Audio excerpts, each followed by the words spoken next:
ಕರ್ಣ ಮತ್ತು ನಿಧಿ ಜೋಡಿಯನ್ನ ಜನರು ಧಾರಾವಾಹಿಯಲ್ಲಿ ಇಷ್ಟಪಡ್ತಾ ಇದ್ದಾರೆ. ಅದೇ ರೀತಿ ಭವ್ಯ ಮತ್ತೆ ಕಿರಣ್ ರಾಜ್ ಅವರು ರಿಯಲ್ ಲೈಫ್ ನಲ್ಲಿ ಏನಾದ್ರು ಮದುವೆ ಆಗ್ತಾರ, ಒಂದಾಗ್ತಾರ, ಗುಡ್ ನ್ಯೂಸ್ ಕೊಡ್ತಾರ? ಸೊ ಈಗಂತೂ ತುಂಬಾ ಜನರು ಕೂಡ ಪ್ರಶ್ನೆ ಮಾಡ್ತಾರೆ. ಅಸಲಿಗೆ ಈ ಧಾರಾವಾಹಿಯಲ್ಲಿ ಕೇವಲ ಇಬ್ರು ನಟಿಸ್ತಾ ಇರೋದು ಅಷ್ಟೇ. ಅದ್ ಬಿಟ್ರೆ ರಿಯಲ್ ಲೈಫ್ ನಲ್ಲಿ ಯಾವುದೇ ರೀತಿಯ ಒಂದು ಬಾಂಧವ್ಯ ಆಗಿರ್ಬೋದು ಏನೂ ಕೂಡ ಇಲ್ಲ, ಜಸ್ಟ್ ಫ್ರೆಂಡ್ಸ್ ಅಷ್ಟೇನೆ. ಶೂಟಿಂಗ್ಗೆ ಬಂದ್ರೆ ಮಾತ್ರ ಅವರು ಮಾತನಾಡಿಸೋದು ಬಿಟ್ರೆ ಆರಾಮಾಗಿ ತಮ್ಮ ಪಡೆಗೆ ತಮ್ಮ ಕೆಲಸವನ್ನ ಮುಂದುವರಿಸ್ಕೊಂಡು ಹೋಗ್ತಾರೆ. ಭವ್ಯ ಮತ್ತೆ ಕಿರಣ್ ರಾಜ್ ಅವರು ಧಾರಾವಾಹಿಯಲ್ಲಿ ಮಾತ್ರ ಲವ್ ಮಾಡ್ತಿರೋದು, ರಿಯಲ್ ಲೈಫ್ ನಲ್ಲಿ ಏನು ಕೂಡ ಲವ್ ಮಾಡ್ತಾ ಇಲ್ಲ, ಮದುವೆನೂ ಸಹ ಆಗೋದಿಲ್ಲ. ಬಟ್ ಅಭಿಮಾನಿಗಳು ಇಷ್ಟಪಡ್ತಾರೆ ಈ ಜೋಡಿಯನ್ನ. ಸೊ ಹೀಗಾಗಿ ಅವ್ರಿಗೆ ಕಮೆಂಟ್ಸ್ ಗಳಲ್ಲೆಲ್ಲ ಬರ್ತಾನೆ ಇರುತ್ತೆ, ನಿಮ್ಮ ಜೋಡಿ ಚೆನ್ನಾಗಿದೆ, ಒಂದಾಗಿ ಮದುವೆಯಾಗಿ ಅಂತೆಲ್ಲ. ಬಟ್ ಅದನ್ನೆಲ್ಲ ನೆಗ್ಲೆಕ್ಟ್ ಮಾಡ್ತಾರೆ, ಅದ್ರ ಬಗ್ಗೆ ಎಲ್ಲ ಗಮನ ಹರಿಸೋದಿಲ್ಲ.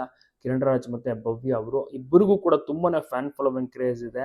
ಫಸ್ಟ್ ಭವ್ಯ ನಡೆಸಿದ್ದು ಗೀತಾ ಧಾರಾವಾಹಿ ಅಂತ, ಅದ್ರ ಬಳಿಕ ಬಿಗ್ ಬಾಸ್ ಇನ್ನಿತರೆ ಬೇರೆ ಬೇರೆ ರಿಯಾಲಿಟಿ ಶೋಗಳು ಕೂಡ ಸಿಕ್ತು.